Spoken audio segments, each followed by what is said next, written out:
Chers amis, écoutez, c'est très important. Dans tout ce que nous avons toujours dit ici, en ce qui concerne l'agression des pays de l'AES, c'est ce qui est en train d'être confirmé justement par Georges Malbruno, qui est en effet un Français, journaliste d'investigation français, qui dit clairement dans sa chronique avoir fait des recherches et même approché des services de renseignement français, à partir desquels donc, il a eu un certain nombre d'éléments qu'il a compilés et qu'il tisse aujourd'hui un narratif qui nous conforte dans nos convictions qu'en effet, le colonisateur d'hier et le néocolon d'aujourd'hui n'a pas envie de démordre. Tout ce qu'il a évoqué, on n'a même plus besoin de remonter des pistes pour voir les éléments qu'il a évoqués. Tout ce qu'il a dit, c'est ce que nous avons toujours dit ici, y compris les autorités maliennes, les autorités burkinabées, les autorités nigériennes, qui, vous vous rappelez, le ministre des Affaires étrangères du Niger, qui avait clairement dit, à chaque fois qu'il sort, il dit clairement que leur problème, c'est la France. C'est une vérité, et puis c'est logique. Je pense qu'aujourd'hui, la France ne peut plus se cacher ou vouloir camoufler en réalité tout ce qu'elle fait de pernicieux et de pécamineux dans nos milieux, parce qu'en réalité, elle est quand même logique, elle est cohérente. La France, comme l'ensemble des impérialistes de l'Occident, sont venus en Afrique pourquoi? Justement pour exploiter l'Afrique, justement pour utiliser tout ce que l'Afrique a comme ressources humaines, ressources minières, ressources naturelles, etc., etc. Et donc, les impérialistes sont convaincus que sans l'Afrique, ils auront du mal à construire leur économie, à asseoir les socles de leur développement. Et c'est vrai, parce que le principe qui a motivé leur arrivée, que ce soit à travers la traite négrière, que ce soit à travers la colonisation ou le néocolonialisme aujourd'hui, c'est parce qu'ils sont convaincus que c'est sur nos sols qu'ils vont trouver les ressources dont ils ont besoin pour alimenter leur économie. C'était quand même puéril de voir la France nier des faits aussi évidents lorsque le Mali l'accusait clairement d'être d'intelligence avec les groupes terroristes pour justement déstabiliser le pays. On a vu le président Macron, son ministre Le Drian à l'époque et d'autres qui ont nié et ont donné l'impression. Et puis c'était donc puéril parce que là c'était plus cohérent.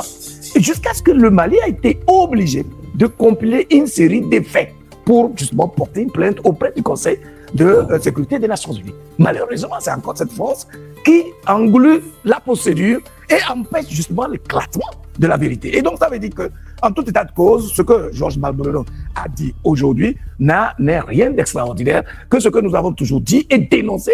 Et nous pensons que la France ne fait que conforter, en tout cas confirmer, ce qu'elle a toujours poursuivi en Afrique. Et à elle de savoir s'il faut changer de logiciel ou pas, parce que dans tous les cas, dès lors qu'elle est aussi dénudée, elle n'a plus de cachette.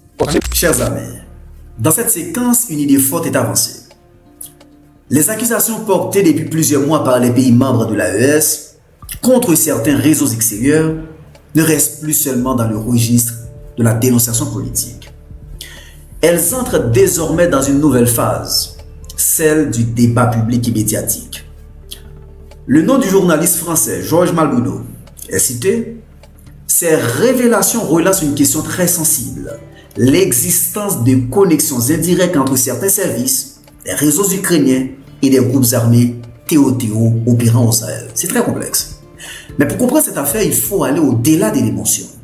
Géopolitiquement, le Sahel est devenu un espace de confrontation entre plusieurs intérêts. La France cherche à préserver une influence historique, la Russie avance comme partenaire sécurité alternatif, l'Ukraine cherche à affaiblir les positions russes partout où elle existe, et les pays de l'AES revendiquent une souveraineté réelle, plus directe sur leur sécurité, leurs ressources et leurs choix diplomatiques.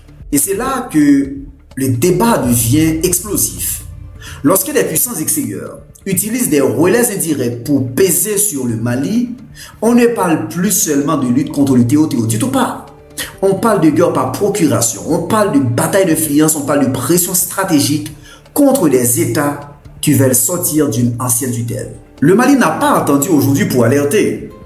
Il avait déjà porté ce dossier devant le Conseil de sécurité de l'ONU, mais aujourd'hui, quand ces mêmes questions réapparaissent dans des médias français, il devient difficile de faire comme si le débat n'existait pas. En résumé, si la France et l'Ukraine de Volodymyr Zelensky veulent réellement affronter la Russie, pourquoi transformer le Mali en terrain de confrontation indirecte?